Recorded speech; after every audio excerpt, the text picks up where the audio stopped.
ইডির আধিকারিকদের হাত থেকে রীতিমতো ছো মেরে নথি ডাকাতি, মমতার ফাইল চুরি।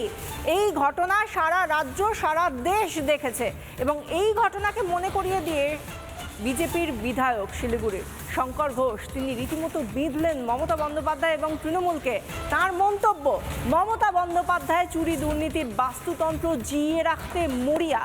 ক্ষোভ প্রকাশ করে বললেন শঙ্কর ঘোষ। এমন অবস্থা, লোকে বলছে প্রশাসনিক প্রধান তিনি ফাইল নিয়ে পালাচ্ছেন সরকারি গাড়িতে। তো পছন্দ মতো মামলা না হলে সেখানে শুনানি বন্ধ করে দেওয়া হয়। প্রশাসন বলে আদৌ কি কোনো কিছু অস্তিত্ব আছে? देखो मैंने सब लेके आया।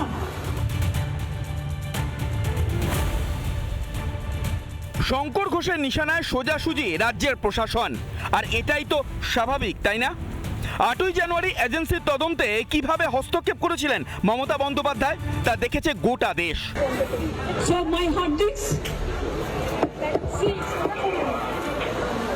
phone, hard disk, all they are collecting, and they have already attacked my Intel IT office also. In fact, sector 5, I'm going there also. ইডির থেকে কিভাবে ফাইল ছিনতাই করেছিলেন তাও নজর এড়ায়নি দেশবাসীর, জানিয়ে তীব্র সমালোচনা করলেন শিলিগুড়ির বিজেপি বিধায়ক। রিপাবলিক বাংলার প্রতিনিধির কাছে নিজের ক্ষোভ উগরে দিয়েছেন শঙ্কর ঘোষ।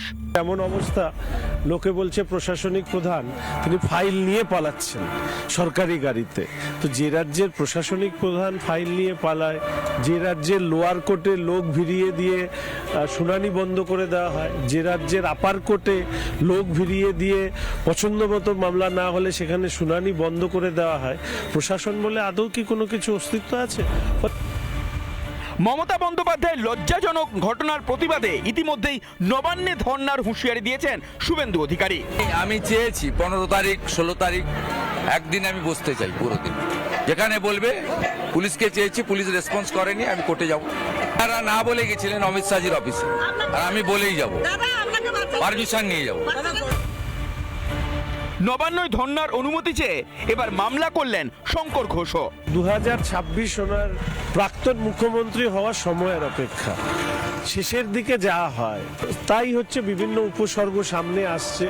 তৃণমূল কংগ্রেসের সরকার সেটা ভেন্টিলেশনে চলে গেছে, ফলে নানা উপসর্গ ফুটে উঠছে এবং 2026-এ এই সরকার চিরতরে বিদায় নেবে। রাজ্যে পুলিশ আইন রক্ষা করে না, রাজ্যে সুরক্ষা নেই, আইন কানুনের বালাই নেই। এ কোন উন্নয়নের মডেল বাংলায়? এভাবেই কি রাজ্যকে এগিয়ে রাখার বুলি কপচান মাননীয়া? রিপাবলিক বাংলা। নানা ধরনের কন্টেন্ট দেখার জন্য লাইক করুন, শেয়ার করুন আমাদের ফেসবুক পেজ, সাবস্ক্রাইব করুন আমাদের ইউটিউব চ্যানেল। পাশাপাশি অন্যান্য ব্রেকিং নিউজের জন্য অবশ্যই চোখ রাখুন রিপাবলিক বাংলায়।